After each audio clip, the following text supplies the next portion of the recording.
젊은 날을 돌이켜보면 제 인생은 늘 빠듯했습니다. 공장에서, 건설 현장에서, 그리고 작은 가게까지 돈이 된다고 하면 안 해본 일이 없을 정도였습니다. 하루 벌어 하루를 살아내는 삶, 그것이 제 청춘이었습니다. 그런데도 마음 한구석에는 늘 두려움이 있었습니다. 언젠가는 몸이 말을 안 들을 날이 올 텐데, 그때도 이렇게 살아갈 수 있을까? 그런 걱정이 제 등을 늘 짓눌렀습니다. 그래서 저는 젊었을 때부터 남몰래 돈을 조금씩 모았습니다. 아내에게조차 다 털어놓지 못하고 월급에서 10,000원, 20,000원씩 떼어내어 은행에 넣고 적금도 부어두었습니다. 아이들 학원비에 생활비에 빠듯한 살림 속에서 그 작은 돈을 모은다는 게 얼마나 힘들었는지 모릅니다. 아내는 늘 물었습니다. 여보, 왜 이렇게 빠듯하게 살아요? 남들처럼 좀 쓰면서 삽시다. 그때마다 저는 웃으며 둘러댔습니다. 나중에 혹시 모를 일에 대비해야지. 혹시라도 우리 애들이 힘들어질 때를 생각해야지. 사실은 저 자신이 두려웠습니다. 나이 들어 손에 잡히는 게 아무것도 없을 때, 빈손으로 아이들에게 기대야 하는 인생만은 살고 싶지 않았습니다. 그렇게 모은 돈으로 저는 작은 땅을 하나 샀습니다. 서울 외곽, 사람들이 거들떠보지도 않던 구석진 곳이었습니다. 그때는 아무도 관심 두지 않던 곳이라 가격도 헐값이었습니다. 아내에게조차 말하지 않았습니다. 괜히 기대하게 했다가 실망만 줄까 싶기도 했고, 혹시라도 가족 중 누군가 흘려서 다른 사람 귀에 들어갈까 두려웠습니다. 그 땅을 샀을 때 제 마음은 묘하게 안도했습니다. 비록 작은 땅이었지만 제 이름으로 된 재산이라는 사실이 어쩐지 제 어깨를 조금은 펴게 해주었습니다. 내가 그래도 여기까지 왔구나. 그 감정은 돈으로 살 수 없는 만족이었습니다. 세월이 흘렀습니다. 아이들은 자라 대학에 가고 결혼도 하고, 저는 어느덧 은퇴를 맞이했습니다. 퇴직 후에는 수입이 줄고 생활은 늘 빠듯했지만 그래도 저는 버틸 수 있었습니다. 마음속에 그 땅이 있다는 걸 알고 있었기 때문입니다. 아내는 가끔 말하곤 했습니다. 당신은 뭐가 그렇게 든든한지. 우리 집 형편이 어려워도 얼굴에 걱정이 없어 보인다니까. 저는 웃으며 대답했습니다. 괜찮아. 어떻게든 사라지겠지. 하지만 제 속마음은 달랐습니다. 그 땅이 제 마음의 버팀목이 되어주고 있었으니까요. 그런데 어느 날 정말 믿기 힘든 소식을 듣게 되었습니다. 동네 사람에게서 우연히 흘러나온 말이었습니다. 거기 알지? 거기 재개발 들어간대. 귀가 번쩍 뜨였습니다. 제가 젊은 시절 어렵게 사두었던 바로 그 땅이 재개발 구역으로 지정되었다는 것이었습니다. 처음에는 믿기지 않았습니다. 허허벌판 같던 곳, 비만 오면 흙탕물이 질퍽거리고 길조차 제대로 닦이지 않아 사람들이 외면하던 곳이었습니다. 그런데 그 땅이 이제는 아파트 단지로 바뀐다고 하니 순간 제 몸에 전율이 흘렀습니다. 재개발 소식이 구체적으로 들려올수록 제 가슴은 벅차올랐습니다.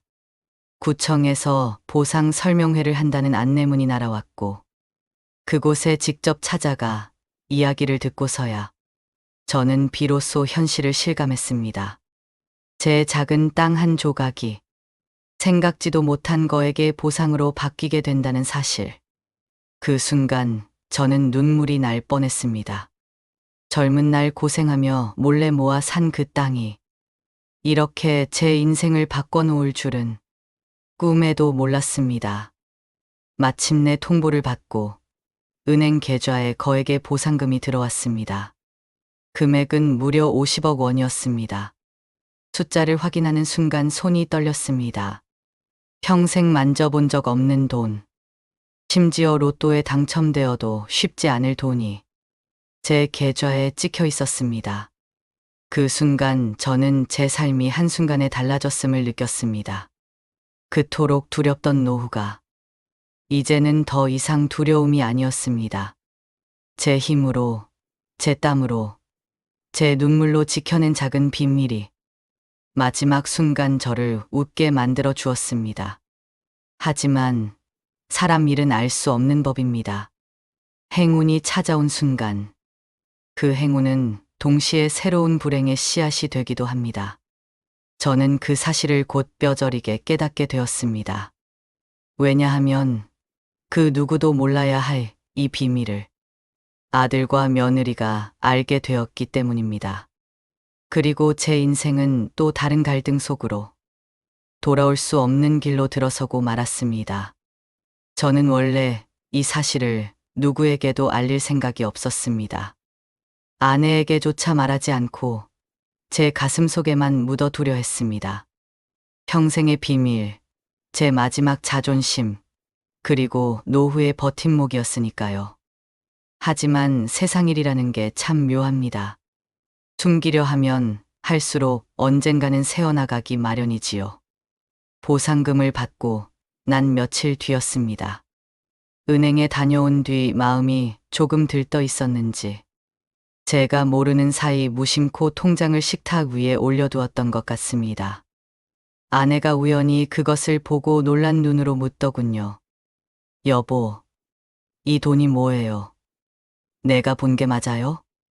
50억이라니. 이게 무슨 돈이에요? 저는 당황해서 얼버무렸습니다. 그게 옛날에 내가 몰래 사둔 땅이 있었는데 그게 재개발에 들어가면서 보상금을 받은 거야. 당신도 몰랐지? 나도 평생 이런 날이 올 줄은 몰랐어. 아내는 말을 잇지 못했습니다. 놀라움과 동시에 어이없다는 표정이 섞여 있었습니다. 아니, 그런 큰일을 왜 지금까지 숨겼어요? 나한테도 말 안 하고 평생 혼자 끌어안고 있었단 말이에요? 그날 밤, 아내와 저는 오래도록 말다툼을 했습니다. 저는 다만 혹시라도 기대하게 했다가 실망만 줄까 싶어 차라리 혼자만 알고 있겠다고 생각했던 것이었는데 아내는 그것이 배신처럼 느껴졌던 모양입니다. 그런데 문제는 여기서 그치지 않았습니다. 며칠 지나지 않아 아들과 며느리에게도 이 사실이 전해졌습니다. 아내가 흘린 건지 아니면 어디선가 아름아름 소문이 퍼진 건지 저로서는 알 길이 없었습니다.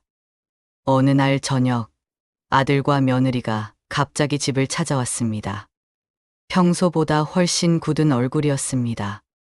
밥상을 마주하자마자 아들이 입을 열었습니다. 아버지, 보상금 받으셨다면서요. 이제는 저희도 좀 도와주셔야 하지 않겠습니까?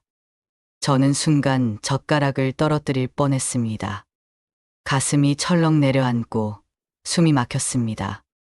도대체 어디서 들은 거지? 제가 물어보기도 전에 며느리가 덧붙였습니다. 아버님, 저희도 아들, 딸 키우느라 죽을 맛이에요. 주변에선 다들 부모님 도움받아 집 장만하고 사는데 저희만 늘 뒤처진 것 같아 서럽습니다. 아버님께서 이번에 큰돈을 받으셨으니 저희에게도 그 몫을 주셔야지요. 그들의 말투는 간절하다기보다는 당연한 권리를 주장하는 듯 했습니다. 순간 제 귀가 멍해졌습니다. 뭐라고? 내가 죽은 것도 아니고 아직 살아있는데 너희가 벌써 내 돈을 요구한단 말이냐? 입술이 바짝 타올라 말이 제대로 나오지 않았습니다. 저는 애써 침착하게 말했습니다. 얘야, 그 돈은 아버지 노후를 위해 있는 거다. 네가 필요하다면 조금 도와줄 수는 있지. 하지만 50억 중 40억을 달라는 건 말이 안 된다. 그런데 아들과 며느리는 고개를 저었습니다. 아버지, 아버님은 이미 집도 있고 생활도 하시잖아요. 하지만 저희는 당장 빚도 많고 집도 없습니다. 아이들 학원비에 생활비까지 매일 빠듯합니다. 아버님께서 조금만 일찍 나눠주시면 저희도 사람답게 살 수 있지 않겠습니까? 며느리는 눈까지 붉히며 울먹였습니다. 아버님, 저희가 언제까지 이렇게 고생만 하며 살아야 합니까? 저희에게도 기회를 주셔야죠. 그 눈물을 보면서도 저는 마음이 움직이지 않았습니다. 아들의 목소리 속에서, 며느리의 눈빛 속에서 저는 부모를 존중하는 마음이 아닌 돈에 대한 집착만을 읽었기 때문입니다. 그날 밤, 저는 방 안에 앉아 깊은 한숨을 내쉬었습니다. 내가 평생 숨겨온 비밀이 드러나면서 이제는 내 가정의 균열이 시작되는구나 하는 예감이 들었습니다. 돈이란 것이 원래 이렇게 무섭습니다. 있을 땐 티를 내지 않아도 없는 사람이 그 냄새를 맡으면 마치 독처럼 번져서 사람 마음을 갉아먹습니다. 그날 이후 아들과 며느리는 끊임없이 전화를 걸어왔습니다. 아버지, 저희는 지금 당장이 힘듭니다. 조금이라도 미리 주셔야 저희가 살 수 있어요. 아버님, 남들 다 부모 도움 받는다는데 저희만 이렇게 사는 게 말이 됩니까? 그들의 목소리는 간절함을 가장했지만 제 귀에는 오로지 빨리 돈을 내놓으라는 협박처럼 들렸습니다. 며칠 후 아들은 심지어 계산서까지 들고 찾아왔습니다. 아버지, 세무사한테 물어봤습니다.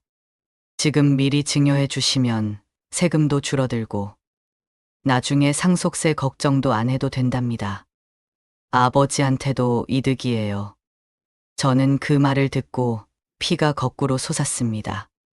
내가 살아있는 동안 지켜야 할 인생의 마지막 보루를 세금 계산서 속 숫자로만 치부하는 아들의 태도. 그 순간 제가 그동안 쌓아온 모든 희생이 무너져 내린 듯 했습니다. 네가 내 인생을 뭐라고 생각하는 거냐. 내 청춘, 내 고생, 내 노후가 고작 세금 몇 푼으로 환산되는 거냐. 그 말이 목구멍까지 치밀었지만 차마 내 아들에게 그 말을 내뱉을 수는 없었습니다. 저는 결국 이 비밀을 들킨 순간부터 더 이상 제 삶이 제 것이 아니라는 사실을 실감했습니다. 아들과 며느리는 매일같이 돈 이야기를 했고 집 안에는 웃음이 사라졌습니다. 아내도 그 사이에서 갈팡질팡하며 눈치를 보았습니다. 저는 매일 밤 같은 생각을 반복했습니다. 차라리 이 비밀을 끝까지 숨겼더라면 어땠을까. 그러나 이미 늦어버렸습니다.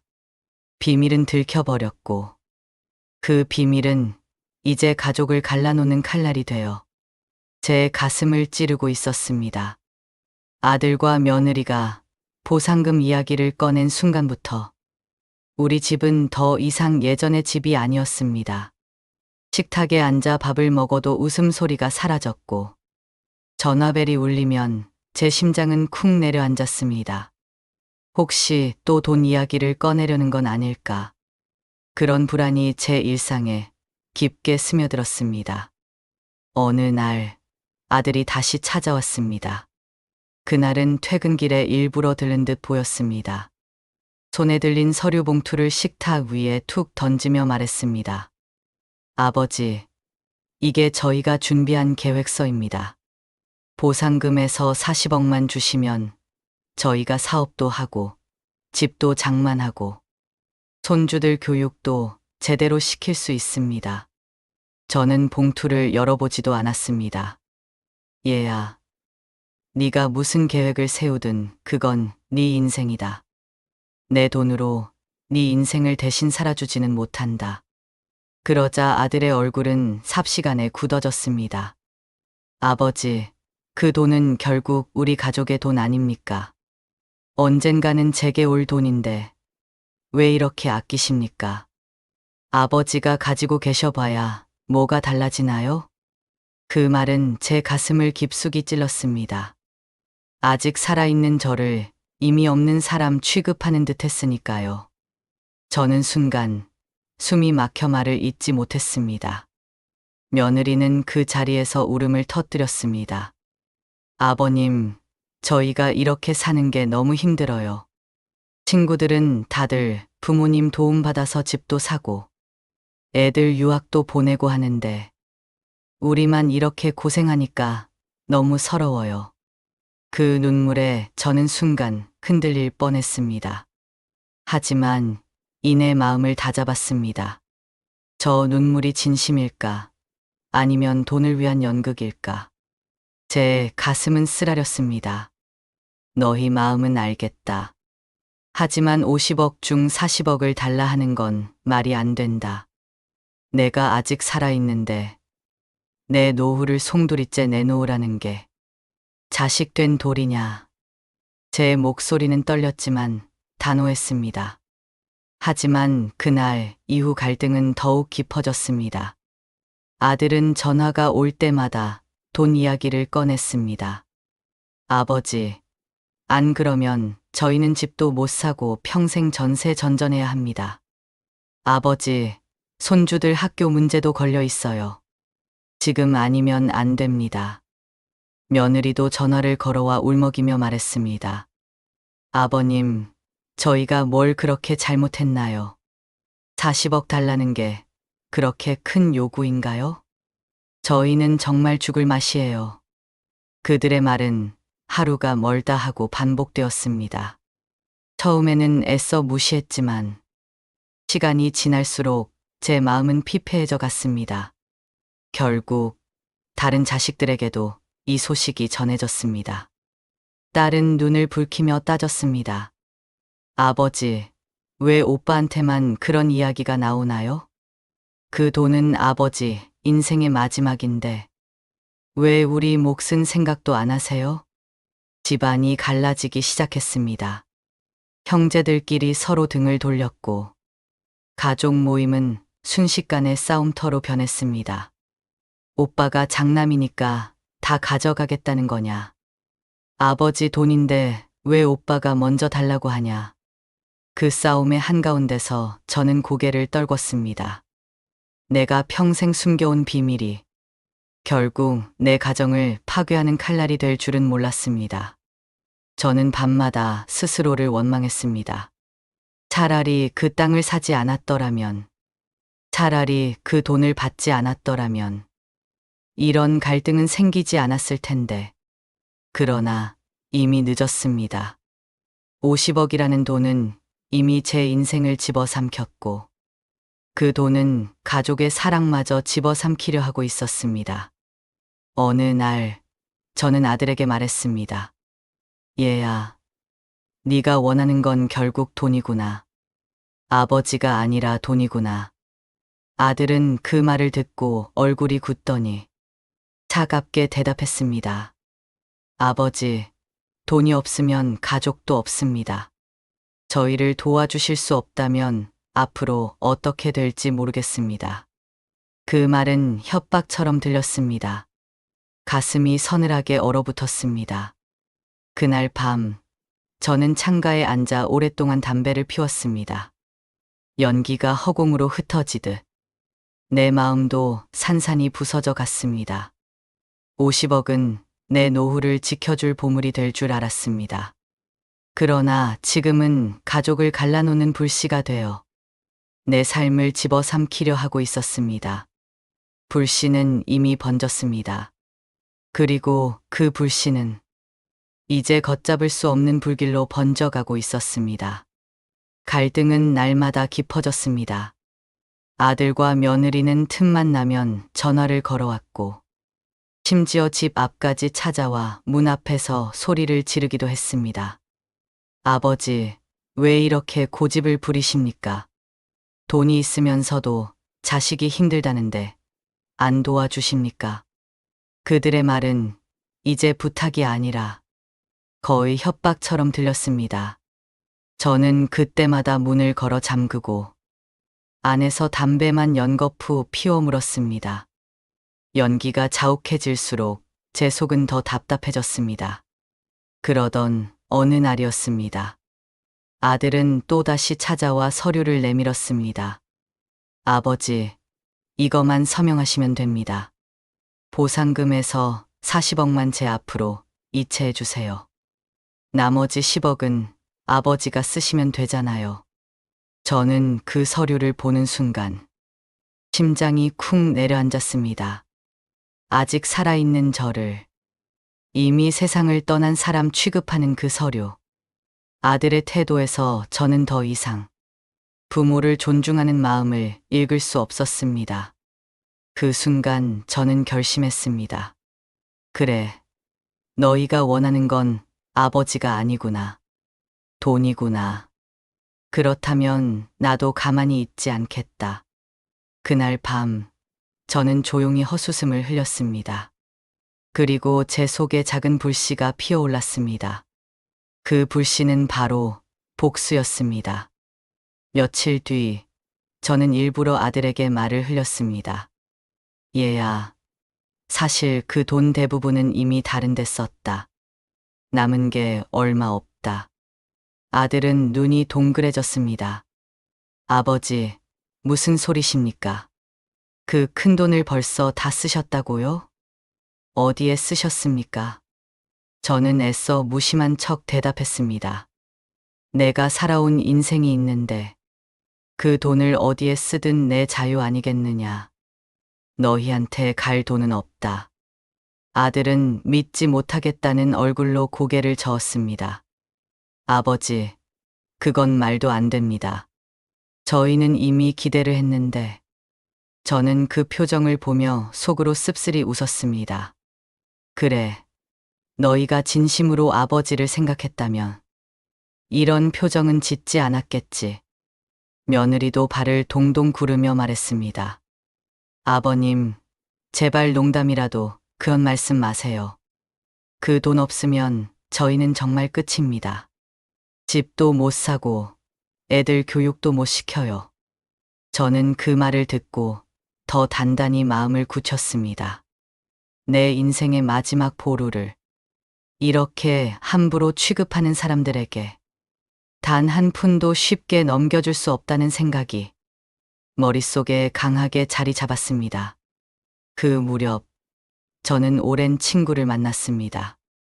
동네 경로당에서 함께 장기를 두던 친구였습니다. 그는 제 속사정을 듣더니 고개를 끄덕이며 말했습니다. 네가 살아온 인생이지, 네 자식 인생이 아니다. 돈은 네가 쓰고 싶을 때 쓰는 거다.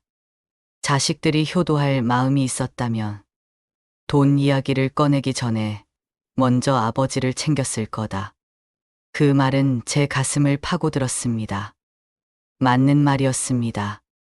정작 제가 아프거나 힘들 때는 찾아와 안부 한마디 묻지 않던 아들 부부가 돈 이야기가 나오자마자 달려드는 모습을 보고 저는 이미 결정을 내렸던 것입니다.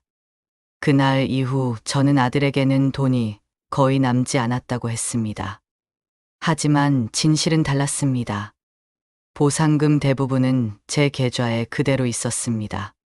저는 그 돈을 쓰되 절대로 아들에게는 흘러들어가지 않게 하겠다고 다짐했습니다. 대신 저는 제 나름의 계획을 세웠습니다. 고향 마을에 작은 경로당을 짓고 싶었습니다. 나처럼 외롭게 늙어가는 이들에게 따뜻한 밥 한 끼와 쉴 자리를 마련해주고 싶었습니다. 그래, 이 돈은 저들을 위해 쓰는 게 옳다. 내 피 붙이는 나를 배신했지만 같이 늙어가는 이웃은 내 마음을 알아줄 것이다. 그 생각을 하니 제 속에서 작은 희열이 피어올랐습니다. 이것이야말로 제 방식의 복수이자 마지막 자존심을 지키는 길이었습니다. 그러나 아들과 며느리는 포기하지 않았습니다. 그들은 여전히 전화를 걸어왔고, 때로는 눈물을 보이며, 때로는 화를 내며, 끊임없이 돈을 요구했습니다. 저는 이제 그들의 목소리를 들을 때마다 마음속으로 다짐했습니다. 그래, 너희가 이렇게 나오니 내가 더 강해져야지. 절대로 내 돈은 너희 손에 들어가지 않을 것이다. 저는 스스로를 다잡으며 조용히 준비했습니다. 아들에게는 돈이 없다는 말만 되풀이했지만 속으로는 이미 다른 길을 선택하고 있었습니다. 그리고 그 선택이야말로 내 인생의 마지막 반전이 될 것임을 알았습니다. 이제 내 속에 피어난 이 작은 불씨는 복수라는 이름으로 자라나고 있었습니다. 그리고 언젠가 그 불씨가 어떻게 타올라 내 인생을 바꿔놓을지 저 자신도 알 수 없었습니다. 다만 확실한 것은 하나였습니다. 아들에게 내어줄 돈은 이제 한 푼도 없다는 것입니다. 아들과 며느리의 요구는 멈추지 않았습니다. 시간이 지나면 잊을 법도 한데 그들은 오히려 더 집요해졌습니다. 며칠 간격으로 전화를 걸어와 한참 동안 돈 이야기를 늘어놓고 주말이면 집 앞까지 찾아와 노골적으로 압박을 했습니다. 아버지, 우리 이렇게 사는 거 너무 힘듭니다. 이제는 정말 도와주셔야 합니다. 아버님, 저희만 부모 도움 못 받는 건 억울합니다. 아버지도 할아버지에게서 받은 게 있지 않습니까? 그들의 말은 칼날처럼 제 가슴을 후벼 팠습니다. 사실 저는 아버지에게 아무것도 받지 못했습니다. 오히려 가난했던 시절, 제 부모님은 자식에게 줄 게 없어 미안해하시던 분들이었습니다. 저는 그 손을 붙잡고 오히려 괜찮다고 말씀드리던 자식이었습니다. 그런데 제 아들은 저에게 당당히 요구했습니다. 내가 죽지도 않았는데 살아있는 나를 제쳐두고 내 인생의 마지막 보루를 내놓으라고 말입니다. 집안 분위기는 돌이킬 수 없을 만큼 달라졌습니다. 명절에 모여도 예전처럼 웃음소리는 없었습니다. 식탁 위에는 음식을 차려놓고도 차가운 눈빛만 오갔습니다. 딸은 저를 따로 불러내 속삭였습니다. 아버지, 제발 오빠 말에 흔들리지 마세요. 아버지 돈은 아버지 인생의 결과입니다. 저희는 욕심 없습니다. 아버지께서 쓰고 싶은 대로 쓰세요. 그 말에 저는 눈물이 핑 돌았습니다. 그나마 제 속을 알아주는 자식이 있다는 사실이 한편으로 위안이 되었습니다. 하지만 마음속에서는 여전히 갈등이 불덩이처럼 타올랐습니다. 내가 과연 옳은 선택을 하고 있는 걸까? 밤이 되면 잠을 이루지 못했습니다. 이불 속에서 눈을 감으면 아들의 차가운 목소리와 며느리의 울먹이는 얼굴이 떠올랐습니다. 그들의 말은 제 귀에 메아리처럼 울렸습니다. 40억만 주시면 됩니다. 아버지, 안 그러면 저희는 무너집니다. 저는 그 말이 때로는 협박처럼, 때로는 구걸처럼 들렸습니다. 하지만 어떤 방식으로든 그 속에 아버지를 존중하는 마음은 없었습니다. 어느 날은 아들이 술에 취한 채 전화를 걸어왔습니다. 목소리는 거칠었고 말투에는 원망이 가득했습니다. 아버지, 왜 이렇게 인색하십니까? 돈 있으면 자식에게 쓰셔야죠. 이러다 돌아가시면 결국 다 우리한테 올 돈 아닙니까? 그런데 왜 그걸 지금 못 주십니까? 저는 그 말을 듣고 차갑게 대답했습니다. 얘야, 너는 아직도 모르는구나. 돈은 내가 살아있는 동안 내 인생이다. 죽은 뒤에야 네가 받을 수 있는 거다. 살아있는 나를 무시하고 미리 달라 하는 건 도리가 아니다. 하지만 제 말은 메아리처럼 허공에 흩어졌습니다. 아들은 대꾸도 하지 않고 전화를 끊어버렸습니다. 그 순간 가슴이 쿵 내려앉으며 마치 제 존재가 자식에게 아무 의미 없는 것처럼 느껴졌습니다. 그 후로 저는 마음을 굳혔습니다. 그래, 이 돈은 절대로 내 자식 손에 들어가게 하지 않겠다. 대신 저는 조용히 다른 준비를 했습니다. 고향 마을에 경로당을 세우는 계획을 본격적으로 진행했습니다. 같이 늙어가는 어르신들이 따뜻한 밥 한 끼 먹고 차 한 잔 마시며 웃을 수 있는 공간. 그곳에 제 돈을 보태기로 했습니다. 아들에게는 끝까지 비밀로 했습니다. 내가 세상을 떠난 뒤에야 알게 된다 해도 상관없었습니다. 그때쯤이면 이미 늦었을 테니까요. 그러나 아들과 며느리의 압박은 멈추지 않았습니다. 어느 날은 며느리가 눈물을 흘리며 무릎까지 꿇었습니다. 아버님, 저희를 외면하실 겁니까? 이렇게 사는 게 너무 힘듭니다. 제발 조금이라도 도와주세요. 그 모습을 보고 제 마음은 흔들렸습니다. 하지만 이내 다잡았습니다. 그 눈물이 진심이 아니라는 걸 저는 이미 알고 있었습니다. 진정한 눈물은 부모를 향한 감사에서 나오지만 그들의 눈물은 돈을 향한 욕망에서 흘러나왔습니다. 결국 우리의 갈등은 끝나지 않은 채로 지금도 이어지고 있습니다. 가족 모임은 더 이상 편안하지 않고 전화벨 소리는 두려움이 되었으며 제 집은 더 이상 안식처가 아닌 전쟁터가 되었습니다. 그러나 저는 흔들리지 않습니다. 이제는 알았으니까요. 돈은 단순한 종이가 아니라 사람의 본심을 드러내는 무서운 거울이라는 것을, 아들과 며느리의 속마음을 확인한 이상 저는 결코 순순히 물러설 수 없습니다. 내 인생의 마지막을 그들의 욕심에 갉아먹히게 둘 수는 없습니다. 오늘도 저는 생각합니다. 내 선택이 과연 옳은 걸까? 이 돈을 끝까지 지켜야 할까? 아니면 언젠가 나눠줘야 할까? 답은 여전히 나오지 않았습니다. 하지만 한 가지는 분명합니다. 아들과 며느리의 탐욕은 끝나지 않았고 나의 결심 또한 쉽게 꺾이지 않을 거라는 것. 이 갈등은 끝내 해결되지 않은 채 오늘도 이어지고 있습니다. 그리고 아마 내 인생이 끝나는 순간까지 이 싸움은 끝나지 않을지도 모릅니다. 지금까지 저의 이야기를 끝까지 들어주셔서 감사합니다. 인생은 뜻밖의 순간에 기쁨도 주지만 그만큼 깊은 갈등도 함께 안겨주곤 합니다. 저의 이야기가 누군가에게 작은 생각거리와 또 다른 깨달음이 되기를 바랍니다.